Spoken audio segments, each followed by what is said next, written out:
In April of 1998, I was lucky enough to meet President Clinton when he was in Houston to participate in a town hall meeting on race relations and sports at Wortham Theater Center. I was a member of U of H's Young Democrats, and we were asked to volunteer by the White House advance team. I was Wolf Blitzer's toady for a day. A couple of friends of mine drove various people in the motorcade. I was in total fangirl squee mode, hanging around Wolf Blitzer. I remember watching him on TV during the first Gulf War, bombs going off everywhere, and he didn't even blink.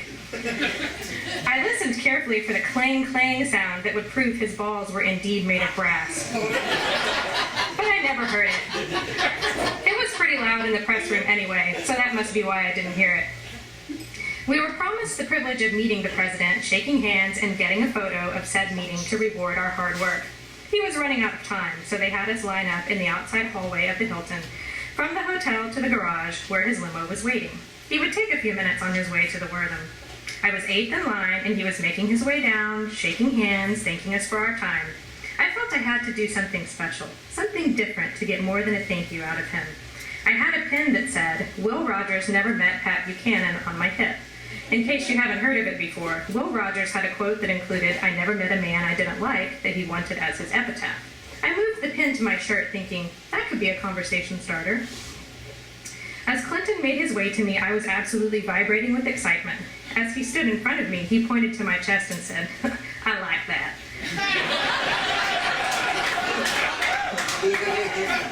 With that charming smile of his. My immediate thought was, oh my God, the president is checking out my rack. What a horn dog.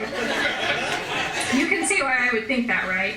I then remembered the pin I had moved to my chest, where he was pointing, for just this purpose.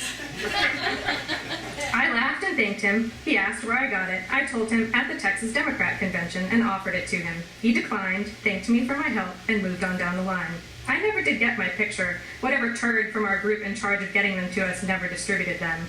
I did, however, get to go party and karaoke with some Secret Service later, and that was pretty darn cool.